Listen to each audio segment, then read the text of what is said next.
जनता को उसका पूरा लाभ मिलेगा। तीसरी गारंटी होगी छत्तीसगढ़ की तर्ज पर, वहाँ गोधन गारंटी है। जो गोबर होता है उनको खरीदने की गारंटी वहाँ पर है। जितने भी पशुपालक हैं उनके लिए, आवारा पशु घूमते हैं गलियों के अंदर, तकलीफ देते हैं, खेतों को खराब करते हैं, एक्सीडेंट हो जाते हैं। अगर गोबर बिकने लग जाएगा, सरकार गोबर खरीदेगी, तो वो पशुधन भी, आवारा पशु घर में नहीं रहे, सड़कों में नहीं रहेगा, घरों में रहेगा और गोबर काम आएगा। गोबर सरकार खरीदेगी निश्चित रूप से। गोबर खरीदने की गारंटी है ये। गोबर खरीदने की गारंटी है। 2 रुपये किलो गोबर खरीदा जाएगा और जितना गोबर होगा सब खरीदा जाएगा। क्या मान रहे हैं? पशुधन पालो आप, गोबर आपको याद होगा, आप मेरे कुछ लोग याद होगा, बचपन में हमें याद है, गाय भैंस जाती थी, बाहर लेके जाते थे हम लोग, तो रास्ते में अगर वो गोबर होता था वो भी इकट्ठा करते थे, सर से उठाते थे और घर ले आते थे। वो छाने बनते, हम तो मारवाड़ी में छाने कहते हैं, छाने बनते थे या उपले कह दो, उपले, और उपले काम आते थे रसोई के अंदर जलाने के लिए, रसोई बनाने के लिए। वो उस पर भी परंपरा थी। अब उस गोबर को हम खरीदने जा रहे हैं, गोधन योजना लागू कर रहे हैं हम। तीसरी गारंटी हमारी ये गोधन वाली है। इसमें भैंसों का गोबर ही होगा, सब गोबर होगा। इसका बायोमास, बायोगैस, नेचुरल फर्टिलाइजर और नेचुरल पेस्ट, जो मतलब वो भी मैंने कहा उपले वगैरह जो भी है काम आएगा। इंटरेस्टिंग है कि नहीं? बोलो सही, कुछ तो हंसो आप लोग यार। नई नई योजना लेके आ रहा हूं मैं आपके सामने।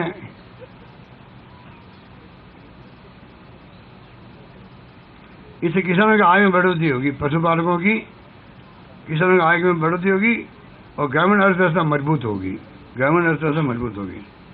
चौथी और पांचवी गारंटी है शिक्षा और हमारे युवाओं से जुड़ी हुई है।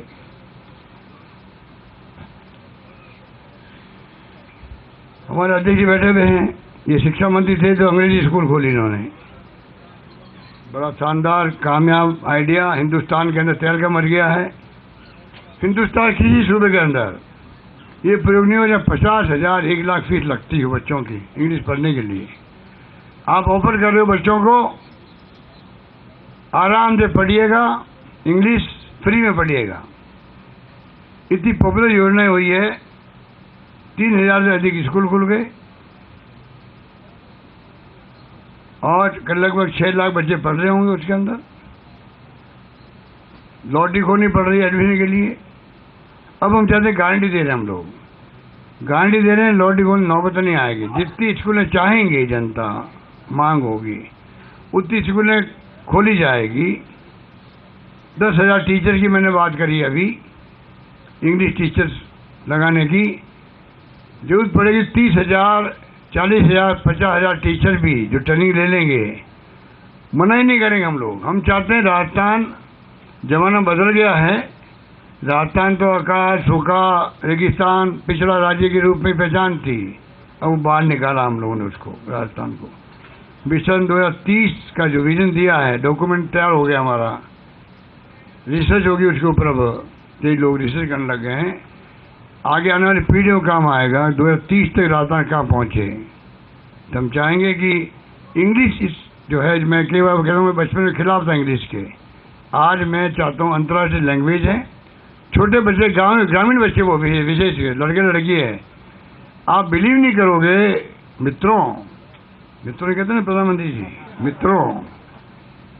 मित्रों आप विश्वास नहीं करोगे, इस कदर मतलब लड़कियां बोलती है मेरे सामने इंग्लिश। हम सब जाते हैं कई बार, बच्चियां गाँव की, लड़के इंग्लिश बोलने लग जाते खुद ही।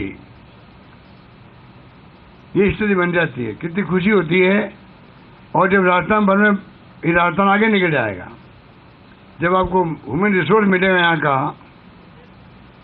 उस लेवल का, तो आप सोच सकते हो वो कहाँ जाएगा। और नंबर 2, राजीव गांधी के नाम से जो हमने योजना शुरू करी है विदेश भेजने की 500 बच्चों को, वो क्रांतिकारी कदम है। एक डॉक्टर अंबेडकर छात्र जीवन में, उसको अगर बड़ौदा के महाराजा ने भेजा, गायकवाड़ साहब ने, पढ़ने के लिए बाहर, आज वो सुविधा निर्माता बन गया, तो आप सोच सकते हो कि किसके टैलेंट क्या लिखा हुआ है। जब 500 बच्चे जाएंगे उसमें कई टेक्नोक्रेट बन के आएंगे, कि साइंटिस्ट बनेंगे, डॉक्टर, इंजीनियर, वकील बनेंगे, आईटी एक्सपर्ट बनेंगे। ये मानव संसाधन राजस्थान का पूरे देश के पूरे देश के काम आएगा। ये हमारी सोच है।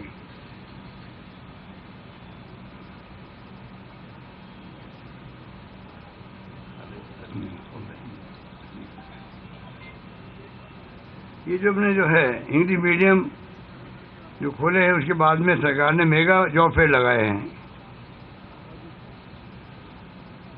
और आपको खुशी होगी, जो इंटरव्यू लेने आती कंपनी है उनको फीडबैक जो मिला है कम्युनिकेशन का बच्चों के लिए, उसमें इतना बड़ा बदलाव आया है। इस बात की हमें बहुत खुशी हुई। सिलेक्शन करने में आसानी हो जाएगी उन लोगों की, बच्चों की, और कॉर्पोरेट सेक्टर नौकरी में लग जाएगी। इसका फायदा भी होगा।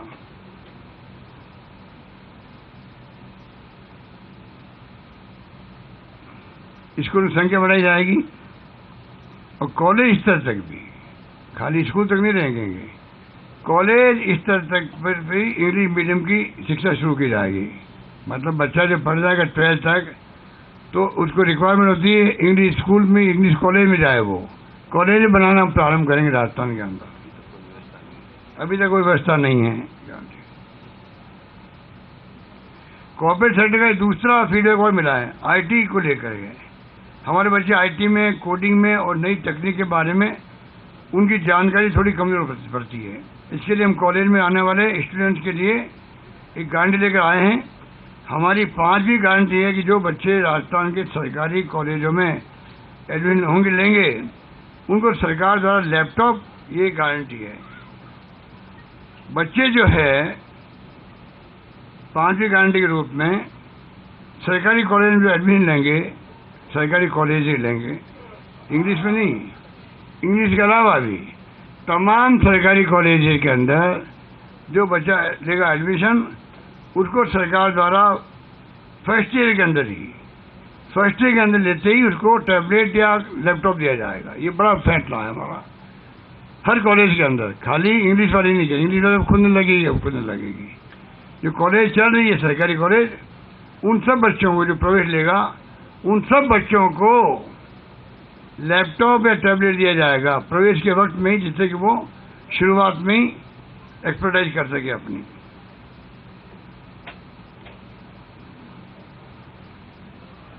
आईटी के माध्यम अपडेट बन सके, शुरू में नई तकनीकी सीख सके और आईटी की दुनिया को जान सके। छठी गारंटी जो है सरकारी कर्मचारी जुड़ी हुई है। हमारी सरकार ने सरकारी कर्मचारियों के लिए पिछले 5 साल में कई बड़े काम किए, जिससे उनमें बेहद संतुष्टि का माहौल है। सरकारी कर्मचारियों में इतना संतुष्टि का माहौल मैं पहली बार देख रहा हूँ राजस्थान के अंदर। हालांकि मेरा मानना है अभी तक भी छूट-बूट की समस्या बाकी उनकी है, कॉन्ट्रैक्चुअल लेबर की भी है, जो संविदा कर्मी उनकी भी है, मैं जानता हूँ। धीरे धीरे वक्त लगता है, नियमों बदलने का वक्त लगता है, फैसले करने में प्रक्रिया होती है, वो भी हम दूर करेंगे। पर साथ में जो अभी हैप्पीनेस इंडेक्स दिख रहा है ओपीएस के बाद में, वो अद्भुत है। राजस्थान के कर्मचारियों में ओपीएस के बाद में 3 लाख नौकरी लगभग हम लगाने की प्रक्रिया चल रही है हमारी, 1.5 लाख से ज़्यादा लग चुकी है। जो फैसले किए कर्मचारियों के हम लोगों ने, संविदा कर्मी करीब 1 लाख से अधिक है, उन सबके लिए नियम कायदे बंधन शुरू हो गए। हमने फैसला कर लिया कैबिनेट के अंदर, इनको सब पक्का करेंगे। प्रक्रिया होती है, वो चल रही है प्रक्रिया। और जो आंगनवाड़ी वर्कर्स हो, चाहे फरास हो, जो ये हैं, इनके 15% चले अपना बढ़ती रहेगी, आगे से आगे बढ़ती जाएगी। ऐसे अनोखे फैसले भी किए, उससे हैप्पीनेस इंडेक्स इनका बहुत ज़्यादा बढ़ गया है।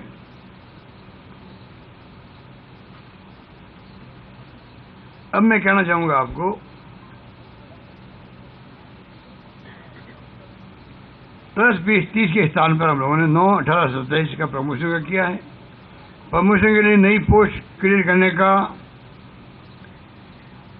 केंद्र सरकार के साथ भी महंगाई भत्ता बढ़ाने का, RGSS स्कीम रिटायरमेंट के दिन ही तमाम पैदा देने, साल में 2 बार DPC करने, कांस्टेबल पुलिस इंस्पेक्टर तक DPC से प्रमोशन की व्यवस्था कराने, ये तमाम इनको लाभ मिले हैं। सबसे बड़ा लाभ मिला है ओल्ड एज पेंशन का मिला इनको। अब मैं कहना चाहूँगा आपको कि जो DA है, DA के अंदर जो है, हमेशा आपको मालूम होगा कि DA का जब फैसला होता दिल्ली में, शाम को रेडियो बोल जाता जो राजस्थान के अंदर भी हम DA दे दिए इन लोगों को। अब जो है मैं कहना चाहूँगा कि हमने पूरी प्रक्रिया कर ली इनकी।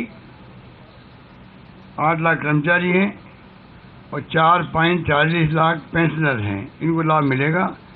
1640 करोड़ रुपए का लाभ मिलेगा इनको। केंद्र की सरकार के कर्मचारी के अनुरूप ही राज्य कर्मचारियों को भी महंगाई भत्ते में 4% बढ़ोतरी की जाएगी। ये हमने फैसला कर लिया है, पर क्योंकि कोड ऑफ कंडक्ट लागू है, मेरे हाथ में नहीं है। हमने फैसला कर लिया, वित्त मंत्री मैंने फैसला कर लिया, वो भेज दिया हमने चीफ सेक्रेटरी कमेटी में, जो कमेटी बनी गई है अभी इलेक्शन कमीशन को लेके, क्या कहते हैं, COC को लेके, उन्होंने भेज दिया इलेक्शन कमीशन के अंदर। अब बॉल इलेक्शन कमीशन के बोर्ड के अंदर है कि जो फैसले रेगुलर होते आए हैं उनमें आचार संहिता का क्या मायने होगा। उनको चाहिए अविलंब फैसला करे, पेंडिंग क्यों छोड़ा वहाँ पर इलेक्शन कमीशन के अंदर। और इनको महंगाई, दीपावली भी आ गई है, तो मैं चाहूँगा कि इनको इमीडिएटली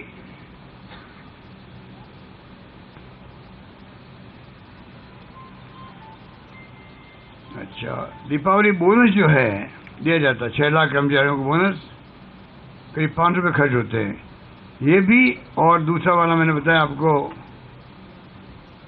DA वाला, दोनों प्रस्ताव बना करके स्वीकृति के बाद है, मेरी स्वीकृति के बाद में हमने भिजवा दिए शेरी कमेटी है। पिछली बार भी ऐसी स्थिति आई थी, इलेक्शन कमीशन भेज दिया, तब भी परमिशन मिली थी, तो पहले बार मिली, पहले मिली है, अब नहीं मिलने का क्या कारण बता दीजिए आप लोग। पहले परमिशन मिली, इस प्रकार का जब मौका आया था, तब भी प्रक्रिया जो मैंने बताई वो पूरी हुई थी। इलेक्शन कमीशन ऑफ इंडिया ने या स्टेट इलेक्शन कमीशन ने परमिशन दी थी पिछली बार इलेक्शन के अंदर। जब पिछली बार दी थी, इस बार नहीं देने का कोई कारण नहीं है। उम्मीद करते हैं जल्दी फैसला करेगा, और नहीं करेंगे तो हम भेदभाव का आरोप लगाएंगे, और क्या करेंगे। पिछली गवर्नमेंट उनकी थी, तब अगर किया है, हमारा अन्याय करेंगे, कर्मचारी के साथ अन्याय करेंगे, तो हम लोग कहेंगे हमारे साथ भेदभाव कर रहे हैं।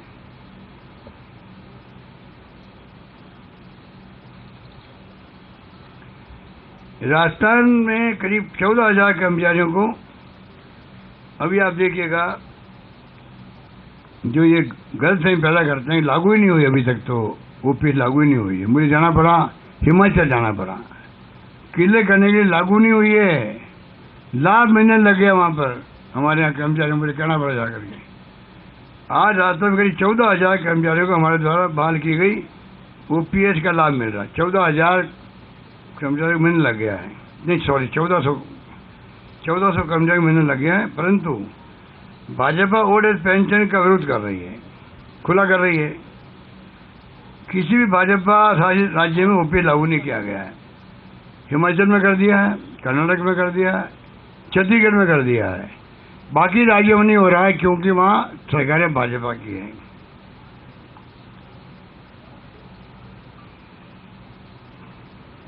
ये मिसेस सीतारमण जो है, निर्मला सीतारमण, उसने जयपुर में कहा कि OPS लागू नहीं करेंगे। एक कमेटी बनाई थी वहाँ दिल्ली में, उसका भी कोई अता पता नहीं कमेटी का भी। हमारे कर्मचारियों के मन में आशंका है, यदि भाजपा आ गई राजस्थान में, OPS वापस ले लेगी। हमने तय किया, आप सुन लीजिए बात, इंटरेस्टिंग बात बता रहा हूँ आपको। हमने तय किया है, मैंने कहा आपको जो कहते हैं वो करते हैं, ये हमारी साख है। और हमारे नेता राहुल गांधी जी और खड़गे साहब भी कहते हैं वादा मत करो, वादा कर निभाओ। अब हम वादा कर ले OPS का। अब अगली बार क्या करेंगे, हम लोग सरकार बनाएंगे, OPS के लिए कानून पास करेंगे, असेंबली में कानून पास करेंगे, किसी कीमत पर इनको डिस्टर्ब नहीं होने देंगे। ये वादा करते हैं गारंटी के रूप में। जिससे कोई सरकार बाद में भविष्य में भी इसको बंद नहीं कर सके। पक्का इंतजाम कर रहा हूँ मैं कर्मचारियों के लिए भी, मानवीय दृष्टिकोण से। इसे लिखा नहीं मैंने, RESS CGSS की तरह इतनी शानदार योजना दी हमने कर्मचारियों को। मैं भी CGSS का मेंबर हूँ, मेरी मेंबर पार्लियामेंट। सारा इलाज फ्री होता है। अभी मेरे वो स्टंट लग गया, एक नया पैसा मेरा भी नहीं लगा। यहाँ राजस्थान में हमने लागू किया RGSS कर्मचारियों के लिए भी, रिटायर्ड लोगों के लिए भी। इतना आराम उनको हो गया, पहले बिल पास करवाओ, डॉक्टर से चक्कर लगाओ, अकाउंटेंट के पास जाओ, लंबी प्रक्रिया थी, सारी खत्म हो गई है। जाओ अस्पताल में कार्ड बताओ, इलाज करवाओ। फीडबैक आ रहा है, चिरंजीवी योजना से ज़्यादा सुविधा इसके अंदर है, RGSS के अंदर, वो भी हम लागू कर रखा है। इनका पता नहीं ये क्या करेंगे उसका। कुछ समय से क्लाइमेट चेंज का असर लगातार दिख रहा है। 27 अक्टूबर को जिस तरह की सर्दी होती थी वो ना होकर गर्मी पड़ रही है। बताइए आप, गर्मी पड़ रही है, आज हम बैठे हैं आप भी तंग, इसलिए इन्होंने कहा कि चाय का इंतजाम ही नहीं किया है, तो कुछ इंतजाम नहीं रहा। वेरी सॉरी, हम तो इस मामले में बड़े क्या कहते हैं, हमारी तो अलग साख है इस मामले में, तो चाय पिलाने के अंदर। तो आपने आज सवाल उठा दिया तो हमें चिंता हो गई है। आगे ध्यान रखेंगे, विशेष रूप से ध्यान रखें।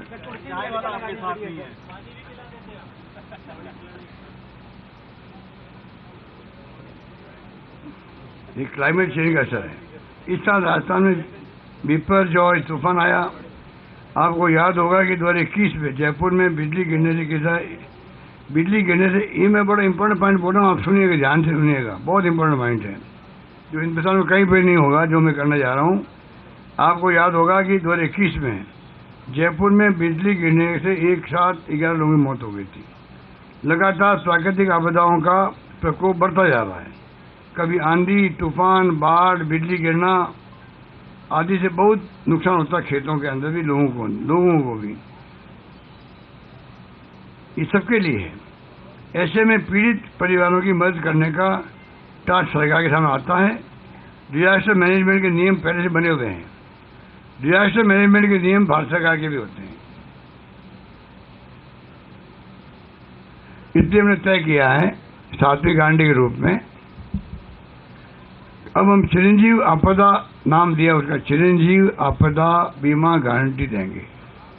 चिरंजीव आपदा बीमा गारंटी देंगे, जिसमें प्राकृतिक आपदा होने से होने वाले नुकसान की भरपाई के लिए पीड़ित परिवार को 15 लाख रुपए तक का बीमा फ्री उपलब्ध कराया जाएगा। ये बड़ी गारंटी हमारी है। ये हमारी 7 गारंटी राजस्थान की जनता को, हमारे 7 वचन हैं। इसके अलावा हमारा घोषणा पत्र आएगा जिस पर बहस डॉक्टर CP जोशी जी उसके अध्यक्ष हैं, जल्दी आएगा। उस पर विस्तार से कई बातें आएगी और भी। आप सबको इंतजार करना चाहिए मैनिफेस्टो का भी, जिस पर बेहद संजीदगी और गंभीरता से काम चल रहा है। हर सेक्टर के छोटे छोटे मुद्दे के समाधान के तरीके उनमें डाले जा रहे हैं। इन गारंटियों को जनता तक पहुंचाने के लिए हम सभी 200 विधानसभा क्षेत्रों में, हम हर विधानसभा क्षेत्र में 5 कैंप लगा रहे हैं। 5 कैंप। अभी जो ये कैंप लगा होगा, आप देखा होगा, यहाँ पीछे लगा हुआ है, अभी आप देखिएगा, एक नमूना लगाया हमने। वहाँ पर जो है 7 तरह से गारंटी दी जाएगी। ऑफलाइन, ऑनलाइन, घर घर जाके लोगों से बात करना, इस तरह 7 तरह हो। तो एक तरीका ये भी है, कैंप लगाए जाएंगे। कैंप में आओ, अपना पंजीकरण करवाओ, जैसे महंगे राजशील में करवाया था आपको। ये गारंटी हमारी है जो उसके पास रहेगी। मुख्य रूप से आपको मुझे यही कहना था, गारंटी के लिए आपको बुलाया और मुझे खुशी है कि आप सब पधारे। आपको तकलीफ हो गई, मैं फिर वापस आता हूँ। धन्यवाद, विशेष तुमसे।